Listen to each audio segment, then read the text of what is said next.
just because she was talking about that earlier. I think so. Trying to get man, how do you help me around here? Put it on the Just back of get in Tim's head. trouble.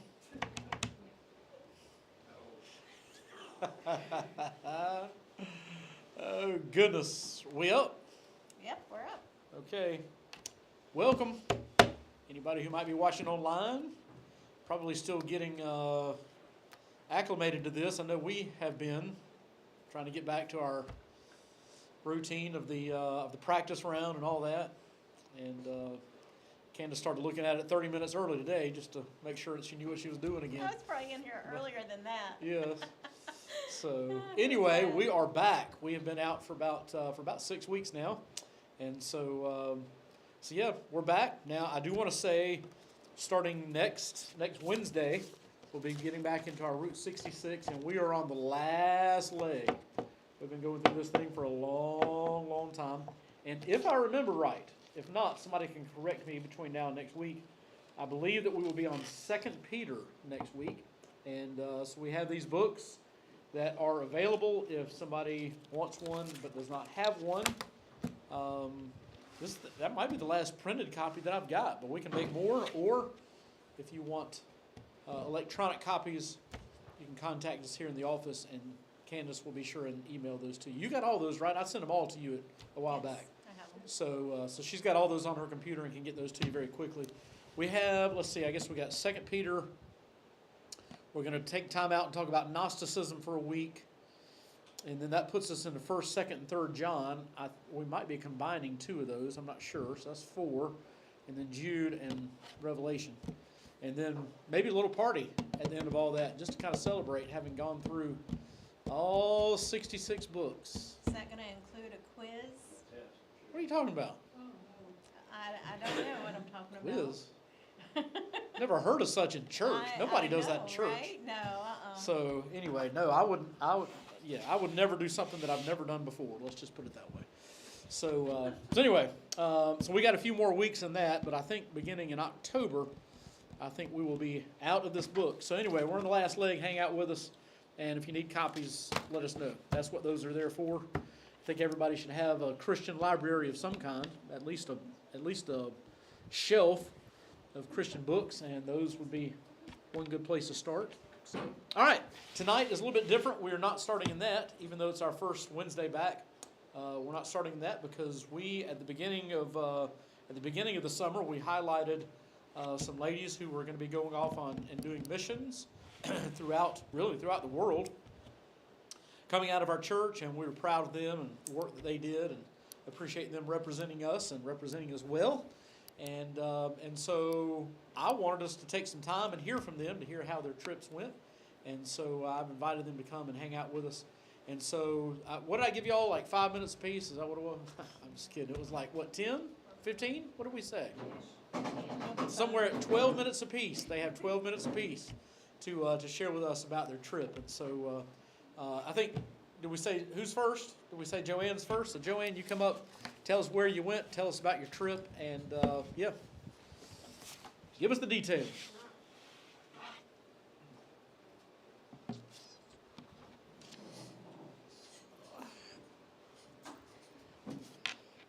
Okay.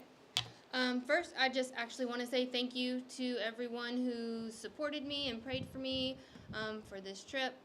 I definitely felt the prayers, and through you, God went above and beyond to support that. So thank you so much.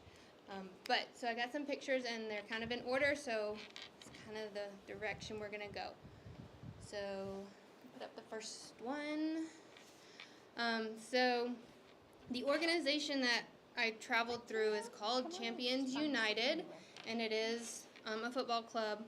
But while they use soccer, that's just a tool. Their main focus is whole life mentoring. Their process is to take coaches who are native from the area, train them, and then those coaches turn around and go into their community and mentor these kids in like personal hygiene, academics, spiritual development, physical development, and all coaches are followers of Jesus. That's like the primary thing they have to have first before even being considered to do anything else. So there are, I forget how many campuses, but there are actually close to 20 campuses in Uganda alone. But this is where we stayed. This is the Gombe campus. It's the original campus. It's the flagship. And you can do the next picture. Is it there? I'm trying. Okay. Sorry. We're having, It's okay. the computer's being fun. All right. Well, if it changes, that the picture you'll hopefully will see in a minute is just my view every morning for breakfast, and that's where we stayed. It's called Gombe, and it's very rural. It's about as rural as you can get in Uganda. Good. All right. It did. Awesome. Yeah. So that was my view every morning and evening of where we stayed, and this particular campus had about almost 10 coaches who were there, and that's their full-time job. All right, and those are the coaches. With our team, there was 4 of us. You can go to the next one. Just keep talking, Okay. because I've got to shut it down and restart that. Oh, fun. But these coaches, they range in ages. All of them are at least early 20s up through in their 30s. Some are married and have kids. Others are single. It's like a whole mix thing. Some of them live there on the campus, and then others, obviously, if they're married, they get to go home. But these are the people that we got to spend the whole week with, invest in them, and help them invest in the children. Kind of losing a little bit of train of thought because I was relying on my pictures to guide my thought process. That's okay. So what we did, the majority of the time we were there, we focused on one community, and that was Gombe Primary School. And on Thursday and Friday and Tuesday of the days we were there, we went to the school. We took books that we brought, because we brought almost 200 pounds of books with us to donate to the school. So we took books, we would read to them, play games with them, just really build relationships with them. A lot of the kids there, one of the things that is very common over there, which unfortunately we have in common here, is lack of father figures in these children's lives. So a lot of single mother homes. And even if there is a father, one thing that really makes me kind of sad, there are the coaches. And you can see we are encouraging them in the way they should go to be UGA fans. We took them all UGA shirts, so they know who's the best. If you can go to the next one. But that's the school. You can see all those kids. And you can go to the next one. We'll do it. There were a bunch of kids, and a lot of them had never seen a white person in their life. So some of them even think that we're not human, because they've never seen one before. But once they get to know you and get comfortable with you, you physically can't walk anywhere because they're so close to you and on top of you and wanting to touch you and touch your hair, and like almost fell many times because they were just so close to you. But anyway, back to what I was saying about their families. Single mom homes, but they are also raised, or they're not raised to love their parents. They are raised to fear their parents, and that's it. One of the coaches, he actually told us that he was an adult when he actually heard his mom tell him she loved him for the first time. So that's why what these coaches do is so important, is because of the training they get from the American side of things, they fill that void in those kids' lives, that love that they don't get at home, the hugs, the encouragement, the things like that they don't get at home. So it's really important. It's really changing the whole community to be helping raise this generation to love each other and have love in the family. But the picture you see now, that's their classroom. Once we landed, there was no air conditioner the rest of the time we were there, and it was fine. It got a little hot sometimes, but nothing like here. Here is awful compared to there. You can go to the next picture. You'll see the days that we read books. That's how I had to read a book every day, was them over me. Half the time I couldn't turn pages because they were so close and wanted to be so close to you and were just so engaged. Those days we went to the schools and spent a lot of time there. And then on that Saturday they were there, that was our VBS Backyard Bible Club soccer camp kind of day. That was my group. We were the green team. And we got to do a lot of singing and dancing. We did a skit of Joshua and the Walls of Jericho. We went out onto the soccer pitch and did essentially mega relay.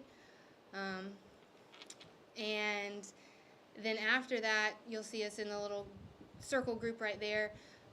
That's when we really got to get serious and talk about their theme, which while we were there, their theme was faith, and how Joshua and the Israelites had faith that God was going to deliver Jericho into their hands, even though walking around a city seemed silly. And it was then that I actually had the opportunity to present the gospel to the kids. And one thing that really just hit me hard while I was there is the incredible and inexplainable amount of faith and hope that these people have. A lot of those kids in that circle hadn't eaten the day before or that day. And yet they could sit there and say that they had faith that God was going to provide for them. And it's like, and it wasn't just the kids, it was like all the adults we met, everything. They have so little, but the faith and the confidence they have in God providing for them blew me away and confused me a lot. We have so much here, and we struggle to trust God for things, and they have so little, and it's like, well, of course God's going to provide. But you didn't eat for 2 days, and, it's just amazing the faith and hope that they have. Blows me away. You can go to the next picture, and you'll see our lovely skit of our coaches dressed up as our Israelites and our priests. So much fun. The kids had a ball, so much fun. And then you can go to the next one. We got to do home visits on that Wednesday. We actually got to go into the homes of some of the students from the school, and this is the home that I got to go to. The lady with the blue top, that was her house. And she was a pretty special lady. So she was a twin, but then she had also given birth to 2 different sets of twins. Yes, very fascinating story. And then the lady in the white, that was her neighbor, so she came over.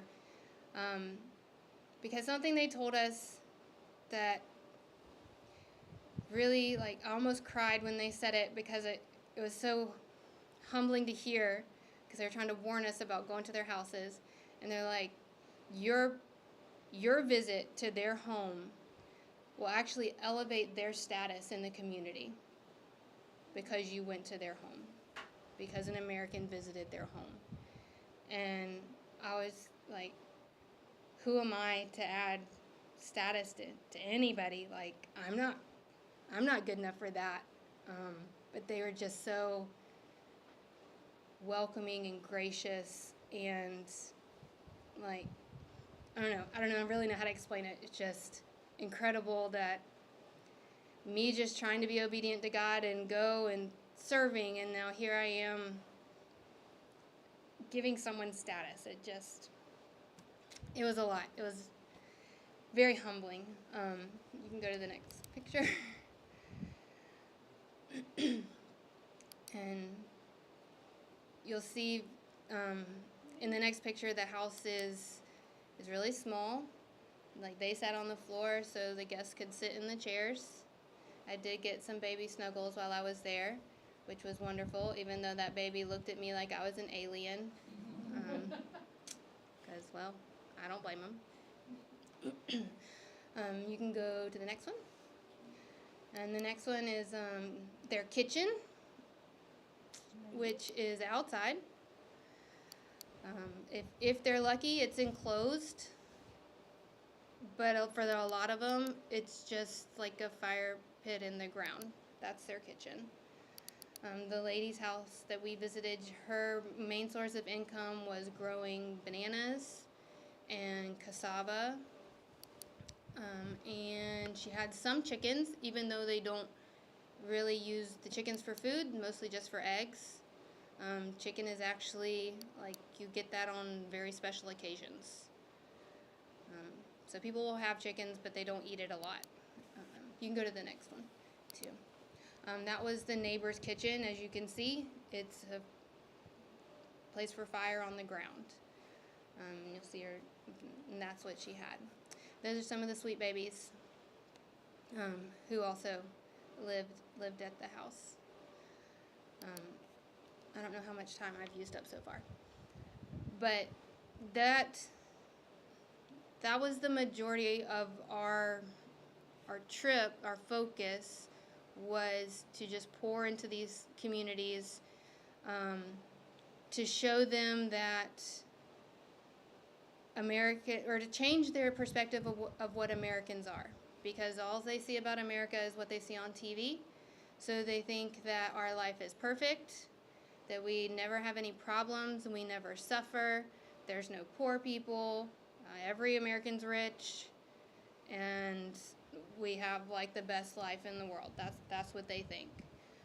So to meet them and actually be vulnerable with them and share your pain and your stories and things like that, it just changes the way they see life, and it actually helps them love their country more and appreciate their lives even more, because they realize, okay, maybe the grass isn't that green over there, and everybody has problems. And one of the things the coaches would say is that the people think that God has his head in America but his feet in Africa, and that's all that they are, and that's all they're worthy of, is dirty feet. And that is not the case. And to show them that he loves them just as much as he loves people in the U.S. And of course, Candace right now is just going through some of the pictures from Safari, because while that was amazing and highly recommend it, because that picture of me with that elephant, like, I'm right there. That's not zoomed in. I'm right there. That is actually a lion in a tree, where I was right there at the base of the tree. And you can't see it, but the male lion is actually in the grass right next to our vehicle in that picture. But Safari was wonderful and beautiful. See God's creation, be close to it, amazing. But really just getting to know the people, pouring into them, investing in them, loving them, investing in the coaches who grew up without love at home, who are now trying to break that cycle of absent fathers and no love. Just was a blessing, and definitely a privilege to be able to be a part of that. So there's so much more I can tell you. It was really hard to figure out how to explain how amazing this place is, but I still wake up. Every morning I wake up, and for the first few minutes, I wake up and I think, I need to be back in Africa. It's just a very, very special place.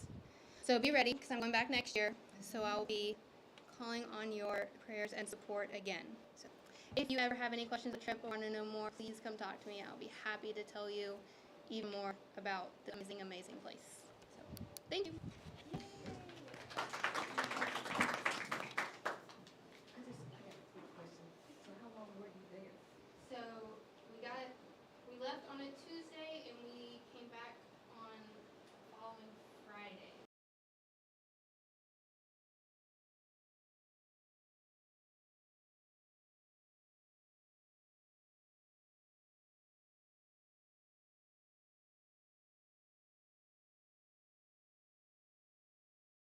However many days that was, I kind of started losing count of days.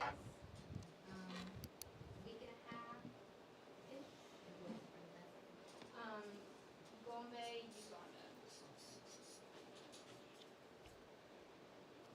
Okay, I'm gonna start my timer so I have a visual because otherwise I will just talk. My name is Abigail, for those of you who know me or don't know me or whatever. I was in Israel for 6 weeks. So this is my team. It was me and 12 other ladies. So I not only got to serve with them and live with them and do all kinds of cool things, but we got to tour, and it was crazy, absolutely crazy. So this is just one of the shops in the old city that we were kind of walking around. This is the Western Wall. I'm gonna try to stay on my notes to see if I can get through all of this. We'll see. So the big question that we had when we first arrived, because we were all coming from different places, we didn't know each other ahead of time, none of us. There were a couple of people who, I guess, were coming like with siblings or something like that, but besides that, like, the majority of the team did not know each other ahead of time. So we had this session of just talking about our stories, our testimonies, and discussing like what brought you here, why this particular group of people,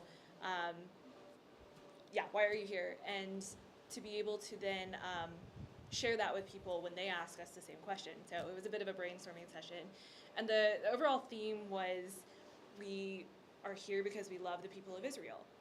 And it seems pretty obvious, but as we would go places, we would meet people on the street, and to communicate that to them, they were like, what does that mean?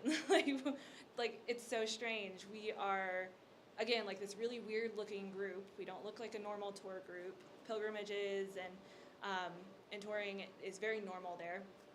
I had the opportunity to go with church with here back in December, and it was a very different experience because we did get to go to the tourist sites and see all the things that you go to see, to take a picture of. But this was very different, and our group looked very different, and the locals caught on to that. So we were kind of a walking billboard in a sense of like, they wanted us to pique the interest of everybody, ask the questions. So yeah, we love the people of Israel. And the reason that I wanted to talk about this picture so much is, so this is the Western Wall. It is known for being the place where the Holy Spirit dwells because it is closest to where the temple was because it was destroyed by the Romans. Second temple was built, destroyed, all kinds of things. But yeah, so you can just see how passionate the Jewish people are of their reverence for God and who He is, His character, serving Him, and it breaks your heart because you're looking at them and you're like, you're so passionate about all of this, but you're kind of missing the point at the same time. So the next question that we usually got asked when we were stopped somewhere was, what brought you? Why do you love the people of Israel? What does that look like for you? And we would have the opportunity to then talk to them about what that actually means. And so the big thing that we would bring up is we believe that Yeshua, or Jesus, is the messianic fulfillment of the messianic prophecies that are in the Tanakh, or the Old Testament. And they're like, you know the Tanakh. Why? Like, how are you familiar with this? And so then we would get to share a little bit more of our stories, and that was just our hook. And I mean, we were walking to the Western Wall for the first time on it's a holiday called Shavuot, and in the Jewish culture, there are lots of holidays, lots of them, and they're all typically surrounded by themes of agriculture. So this was the Festival of Weeks, has a lot to do with grains, and but it's 7 weeks after Passover is why it's relevant and important.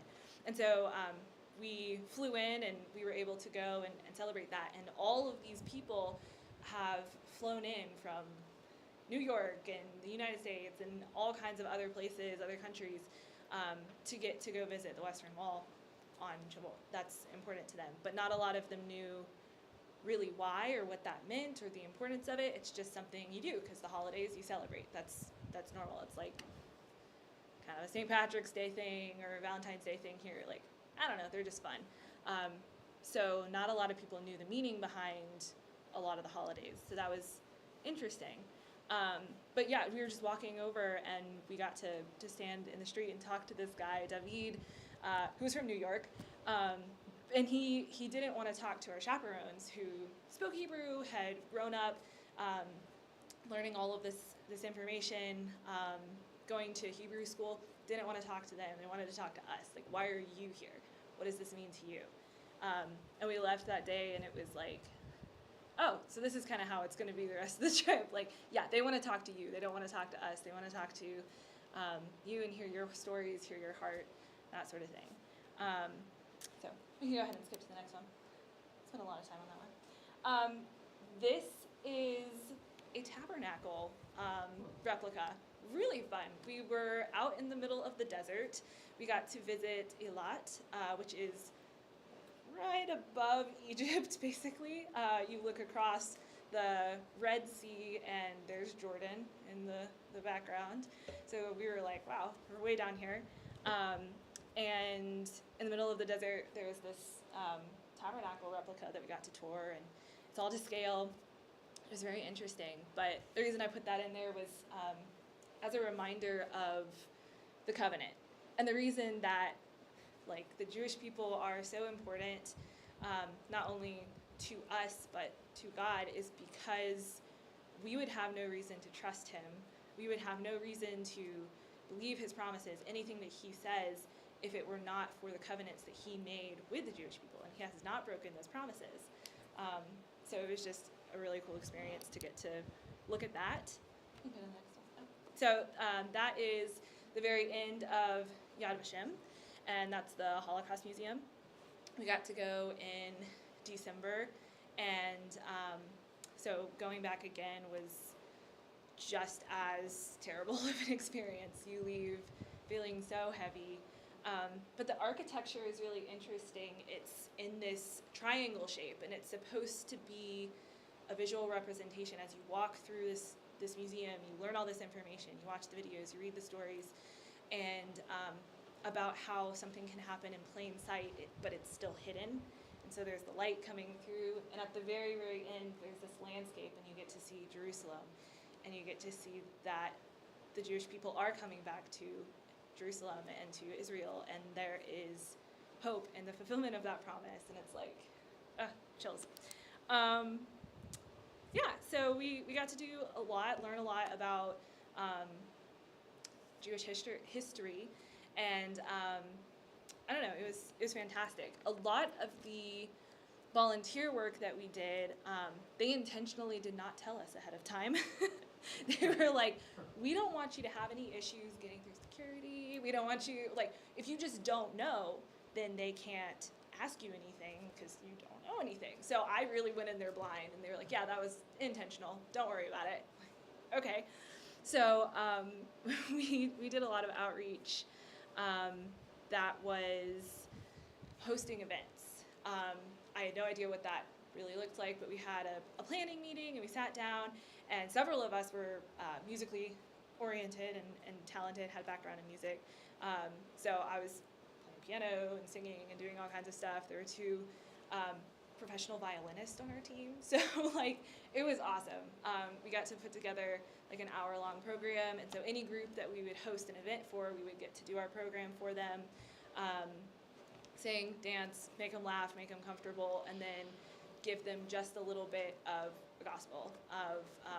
We did like a skit with the prodigal son, and one of our team members came up and told her story afterwards, all with translation. Because interestingly enough, every group that we were with were not Hebrew speakers. They were all Russian speakers. We were like, that's really different. I did not expect to go to Israel, and I don't know Russian at all, barely know Hebrew, little bits and pieces, little phrases. But yeah, so that was an interesting language divide, but it was immigrants who had come back to Israel from Russia. So we can go to you got this one. Trying to think through, I don't want to talk about that one. I'll go to the next one. There we go.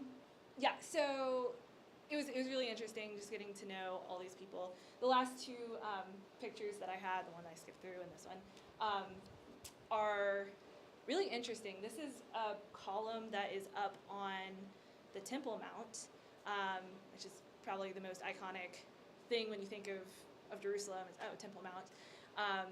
And this is the area where the Second Temple was before it was pushed off the building, the side of the Temple Mount, the mountain up there. You can still see the ruins at the bottom. It's crazy, but you have these little bits of paint and gold, and like they're still there today. So all of these stories that you hear, all the things that you read about in the Bible, there are still little remnants that you can see and witness. I thought that was really cool. Let's get to the next one. I'm trying to think what else. Yeah, so more outreach that we did. Was hosting lots of events. We hosted several Shabbat dinners, which was interesting. So just to do like young adults groups, they have several outreach centers around the area, several in Tel Aviv and a couple in Jerusalem. And so we got to work very closely with those outreach groups to do Shabbat dinners. Go to the next one. And that's kind of what our setup would look like. You'd have the challah bread that you would get to pass around and break off bits of, and the wine with a tirosh if you preferred. And I don't know, it was just really special to get to sit around and to experience multiple Shabbat dinners, which is such a normal thing on a Friday night. So we didn't really get to experience that when we were just touring. You experienced everything being completely shut down on Shabbat, but not so much the celebratory part of it and getting to rest. So that was interesting as well. So yeah, the last thing we did was just a lot of touring, and so every couple of days we would do our program, do some outreach. Anywhere we go, we were looking for people to talk to, and then there was like, I don't even know, like we went all over the place. Like I said, we went to the desert and Eilat. We went to Golan Heights and went cherry picking with a group. That was really fun, just to get to talk relationally with people. I don't know, they wanted to get to know us as much as we wanted to get to know them, and they were so honored that we were coming and we wanted to learn and not just talk.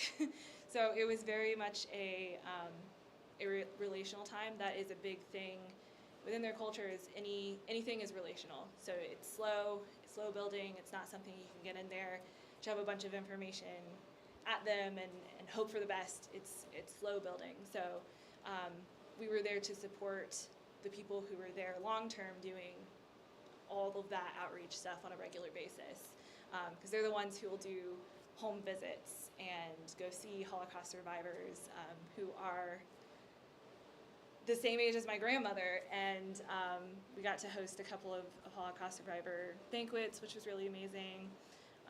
We got to hear one woman's story.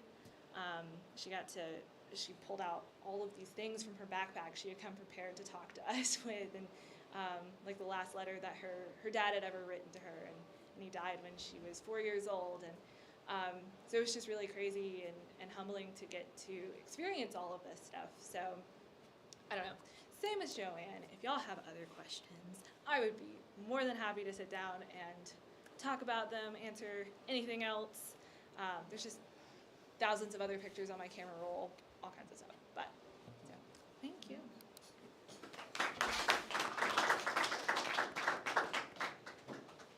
I'm not here.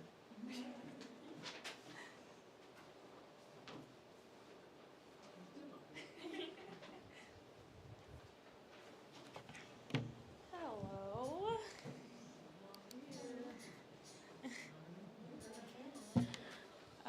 Okay, so my name is Damaris, and I went to Philly this summer, Philadelphia, and I worked with, a lot of you guys might know what Lifeway is, but it's a Christian organization, and they have lots of camps that they do for kids. So they have like Centric Kids, Student Life, Fuge Camps.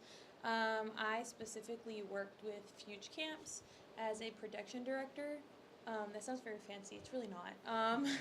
I just sit there and guide people to do the jobs that they already know how to do, which is awesome for me. But if we can go ahead and get to the first picture, I'm gonna go. Did you get them to me? Psych! Okay, so I guess I don't have pictures, but I do have an amazing team. They're made up of 14 people. So we're actually the smallest team that Fuge Camps has. Philly is a really small location, just because of our auditorium size. It holds small. It holds up to like 300. But we have 14, and it's really sweet because a lot of like other staffs are way bigger. So like up to 50 people, and it's like you just don't have the chance to be as intentional with 50 people as you do with 14 or 13, because I'm one of the 14. But yeah, it was really precious. There are 5 people on leadership, and so we all have different jobs. There's a site director who oversees like when we go to sites or like on mission. There's an assistant director who does like all the paperwork and all these things. We have a financial director, deals with the money, and we have a director who kind of just directs us all and making sure we're all doing our job and like coordinating between all of us. And so if you don't know what Fuge Camps looks like, it's just a whole bunch of chaos. And it starts the day students come on a Monday, and registration starts at 1 o'clock. And so as a staff, registration is not over until the last church has showed up. Technically it ends at 4. But like if they don't show up till 8 o'clock, we're still registering. So it's always really fun to get to welcome churches, because we do want them to feel welcome, and this is like something that we want them to remember, and it's supposed to be something that is supposed to have an impact, like a lasting impact on their life. So they get there, they have dinner, and then we have an opening worship service, and they go to sleep. Then the rest of the week is completely jam-packed with things that they're that we have scheduled for them. So they'll go to breakfast, then they have morning cell, which is morning celebration. It is like the pastor speaks for 15 minutes. There's a worship moment there as well. There's lots of fun activities just to get the kids going and awake. Then we have Bible study, lunch, site send-off, which is like a celebration moment about going to site and like reminding the kids that site is important and that what we're gonna do, like, yeah, it's gonna be fun, but ultimately it's not about having fun. It's about like bringing the word to people. And so, or like sharing the gospel. So we'll go to site, and they're there for 4 hours, which is really awesome because they're there for 4 hours for 3 days. So it's 12 hours. and they go to the same site every day, so they get to make that connection the first day, and then they go back again, and it's the same people there, or mostly the same people there again, and then the next day is the same thing. And so Sight is just really awesome in Philly. I think Philly has the worst fentanyl epidemic in the country. So it's just really sad. There's a lot of drug abuse there. There's lots of criminal activity. I think it's like the second highest in criminal activity in the United States. And so Philly is just a very broken place that just needs the love of Jesus. And so it's really cool to be able to go and minister to these people. And also, just like how Joanne was saying earlier, it's just like you see these people and it really humbles you, and because this is here, and like I have it so nice here and then I go over there and I'm like, wow, like you realize how much you have whenever these people have nothing. And so after Sight, they come back. There's usually like a hang time moment, so they just like chill, relax. This is an opportunity that we take as a staff to talk to students and build those relationships, and talk to them, ask them what their story is, what they're going through. Then there's dinner.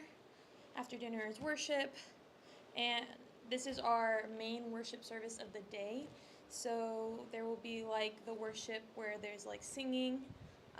There will be an spoken word, which is basically like a monologue that the MC or like the person on stage will have with the students. And she's just very relational with them. And then after that, pastor will come out, and then we'll have a response moment. And so it's just really cool to see, because my job is very hands-off when it comes to students. I don't get to be in contact as much because last year I was a staffer, so I had like a group of kids that I would do Bible study with, and I would take them to Sight. But I don't have a Bible study, and I don't take kids to Sight. So it's really encouraging to like, because I was on the second floor during worship, so it's really encouraging to like look down and like see all these kids being very reverent and somber, and just like it's so humbling because you get to see how God can work without me. And so it was really hard because it's like I want to be down there, I want to be in the front lines, but the people in the front lines can't work without someone in the back. And so I was that person in the back, and as hard as it was to like take a step back and just let the staffers fly and do what they needed to do, I was blessed in having the opportunity to see how God was working throughout the week. And so Sight ranges from like going to parks and playing with kids, or we went to this lady's house and she was a hoarder and we were cleaning out her home. This is like going to people's houses and doing yard work because they can't do it themselves. And so, and we even did a VBS at a church a couple weeks. So it's really cool to see the different things we're doing. And it's really cool for the kids too to like kind of get out of their own bubble and get out of their comfort zone and serve, because a lot of these kids or a lot of the campers that we get are so used to being served. And so this is a really cool opportunity for them to go out and do the serving. I think another cool thing that Fuge Camps does is, even though we're with them for the week, this is a really like church unifying experience. So like taking your friends to camp really helps them make friends within the church and like church unification, because you're like with them from 7 in the morning to 11 o'clock at night every day for 5 days or 6 days a week, or 6 days in that week. So we tell the staff this all the time. It's like we're with them for the week, but church is with them the whole year. So like really just being that gentle push towards like the church's members within themselves, like the kids, how do I say this? Them just like cheering each other on in their walks and like encouraging each other is something that we really try and push, because we don't want the kids to rely on us as much as they do on each other, because they're going home with each other. You know, like we're not going to be able to be there for them the way that they're going to need. Something else that I did was Mega Relay. Joanne mentioned it slightly, but so at camp, what that looks like is like a relay race. And so it was crazy because my job is like very somber because we're in worship, and it's just like making sure that it is a good worship environment to like crazy feral screaming and kids like just getting crazy. And so I think something else that we try to show the kids that go there is that you can have fun while still not being like, we don't if it's not like, we can have fun that's not the world's version of fun, is like the point I'm trying to make. So like, I don't think there's a dull moment at camp ever. Like, it's never boring. If there's one thing camp is not, it's not boring. Like, nothing is boring about camp. There's always something happening, and it's all godly and just sane. Like, there's no, it's clean. Like, there's nothing, I don't know. It's just, it's really awesome to see like the kids having fun and still like remaining true to themselves and who they are in Christ. Like, they're not sacrificing their Christianity just to have fun. And so Mega Relay is a cool representation of that. A lot of kids really enjoy Mega Relay. You don't have to do it if you don't want to. It's like 5 minutes of physical exertion. Like, it's fine. And so after Mega Relay,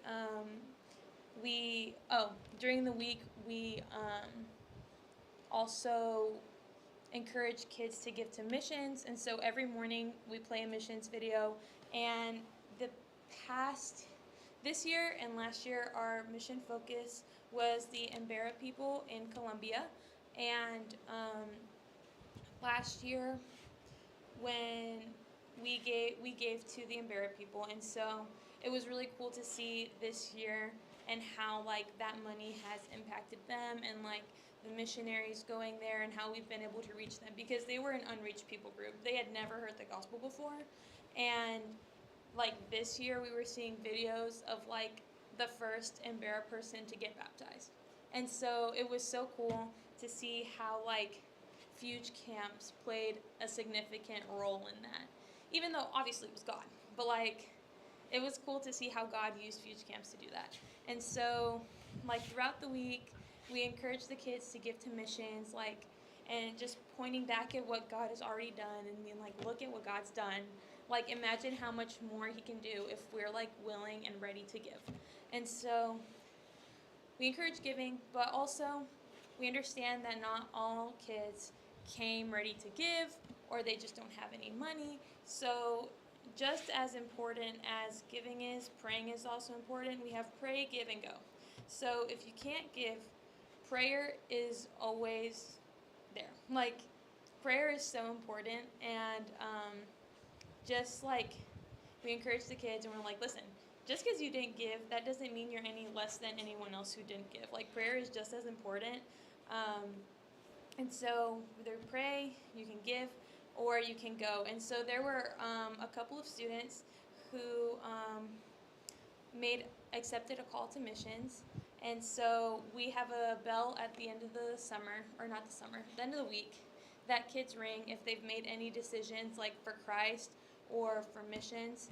And so they go up there, they say their name, and they like either say like they've made a decision for Christ, or if they've like decided to like do something like missions wise, and it's just so cool to see the life change at the end of the week. And going back to Mega, because I was making a point, and so we announced the winner of Mega, obviously, but we also announced our missions winner, and so a Bible study group who's raised the most for missions, we like announced their group, and like we really celebrate that because giving to missions is a big deal. And so we really make a big deal about celebrating things. And so we go ahead and celebrate that, and then afterwards we kind of just bring it back together, and I talk to the kids about Mega, and I think Mega is a really cool representation of the church. Again, just really bringing it back to the church, because those are the people that are going to be there to support you whenever you go home. And like those people who just came to Christ that week, like they're going back home.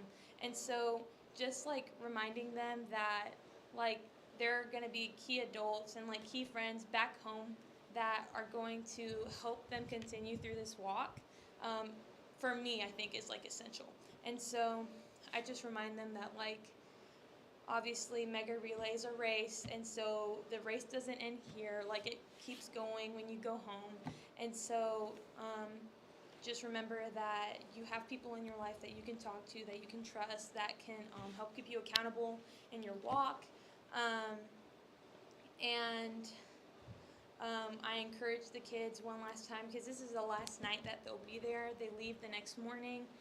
So just encouraging those kids, like, if you haven't made a decision for Christ, like, it's not too late. Like, a lot of kids feel that pressure of, like, it's the last night. Like, I didn't make my decision, it's too late. Like, the door is closed for me, and it's just trying to break that and being like, no, the door is not closed. Like, the door is still open. Even if you leave camp, like, the door is always open until you die. Like, the door is open.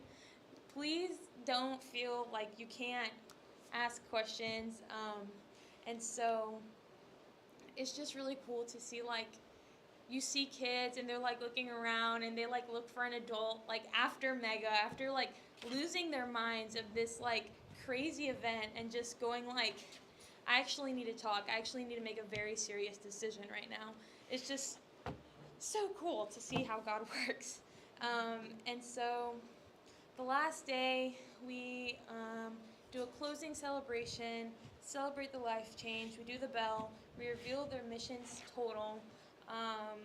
It's so awesome to see, like, just not even adults, just a bunch of kids that come together, and like that one person gives $5, another person gives $3, and it's like it all adds up, and it's just like all that is going to missions.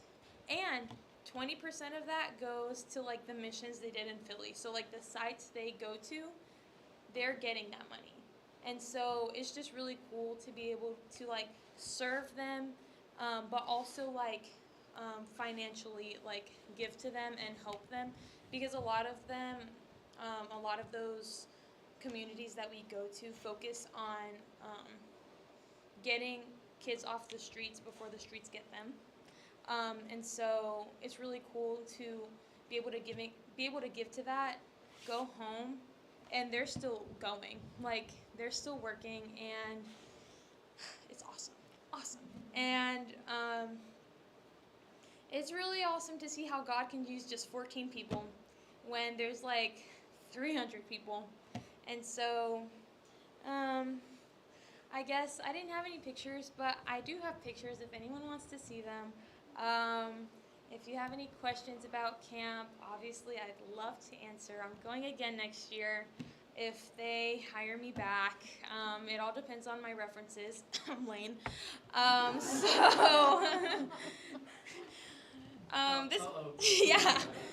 This morning Lane texted me. He goes, "Hey, I got a reference thing. Was that you, or is it a scam?"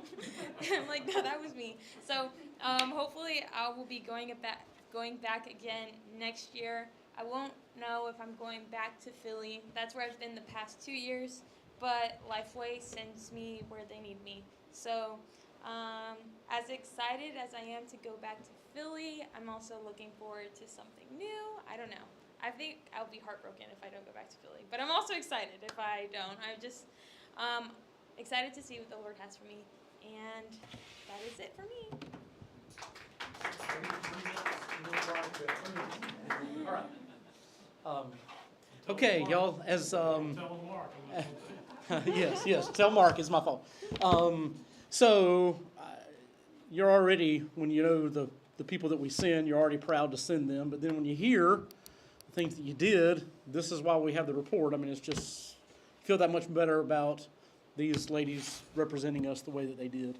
And so, so I appreciate all three of y'all for sharing and for the work that you did.